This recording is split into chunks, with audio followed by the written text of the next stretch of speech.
Allan Litchman is an American political historian and professor at American University. He's also the author of The Case for Impeachment, and as you just saw, joins us now from our Washington bureau. I just want to first, before we have this conversation, let our viewers listen to what President Trump said in his remarks where he compared George Washington, who owned slaves, to Robert E. Lee, who led the Confederate Army. Let's listen to this.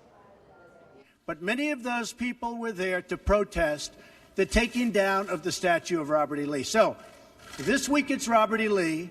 I noticed that Stonewall Jackson's coming down. I wonder, is it George Washington next week? And is it Thomas Jefferson the week after? You know, you really do have to ask yourself, where does it stop? Alan, what do you make of that comparison?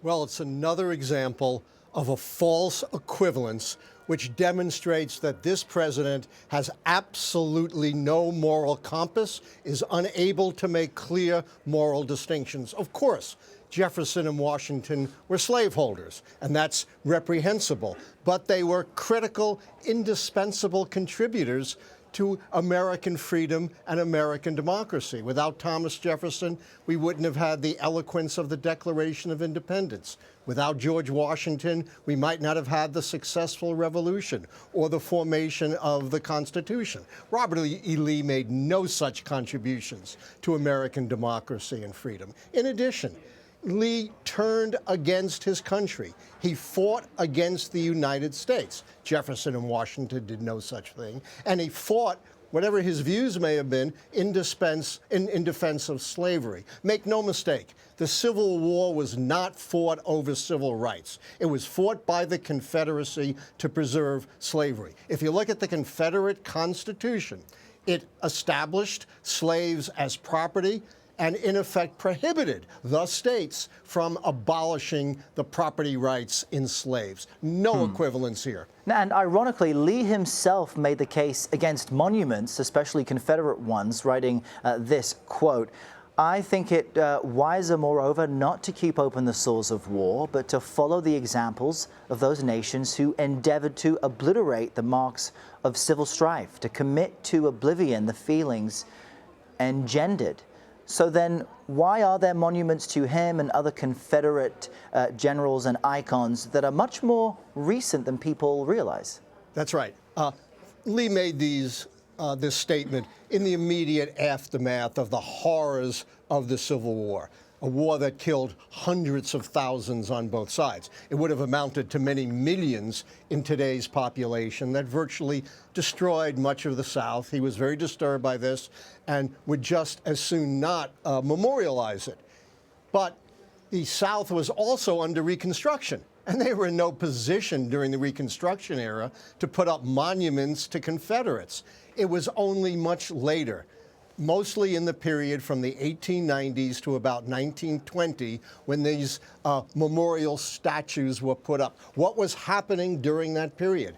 That was the period of the so-called redemption of the South by white supremacists. It was the period in which the white supremacists virtually extinguished African-American voting rights through mechanisms like the poll tax and the literacy test. It was the period in which white supremacists established legalized segregation and, of course, the system of Jim Crow discrimination. And this statuary, which was erected during this so-called redemption period, was an indication that the South was now a white man's country and that they were redeeming as much as they could the legacy of the Confederacy. And it helps you understand why those who want them to come down point to the fact that it's not just that it represents the Confederacy, but it represents the efforts by the state to disenfranchise African Americans from owning property or being able to vote. I want to move on to what Vice President Pence had to say Wednesday in Chile when asked about the president's remarks. Let's listen to his response. What happened in Charlottesville was a tragedy. And the president has been clear on this tragedy, and so have I. I spoke at length about this heartbreaking situation on Sunday night in Columbia. And I stand with the president, and I stand by those words. Now, because you correctly predicted the election of President Trump and your most recent book is about the case for impeachment, what do you make of the vice president's remarks? Did he distance himself enough from the president, or was he staying in line with him politically? And how do you see the impeachment landscape? What's different moving forward?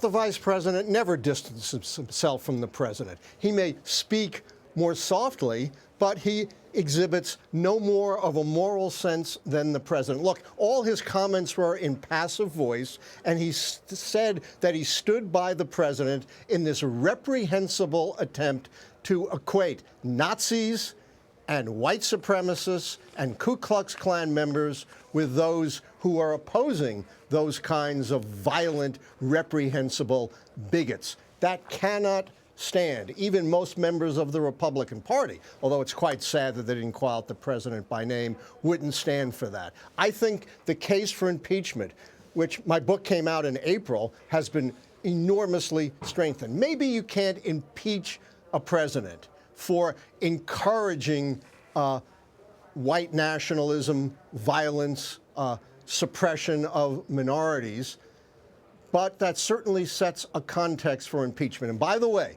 you had David Duke, of the former head of the Ku Klux Klan, thanking the president. You had the white supremacist Richard Spencer thanking the president. My God, who would have thought we'd come to a point in this country where the worst elements of our society are thanking the president for encouraging and supporting them, and they have promised more of the same. And by the way, this is where it starts. This is how it happens. This is how fascism, repression, anti-Semitism takes root in a society, when the leaders of the society wink and nod at it and don't forthrightly denounce it and deal with it.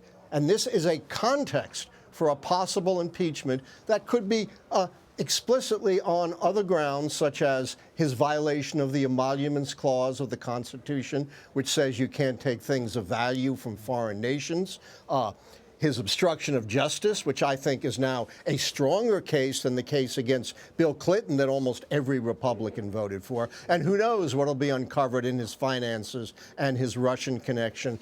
But remember, impeachment is a political process. The founders did not put impeachment in the courts. They put it in the U.S. House of Representatives and conviction in the U.S. Senate. It doesn't require a criminal act. It simply requires an inexcusable abuse of power, and that's what we're seeing now in this president.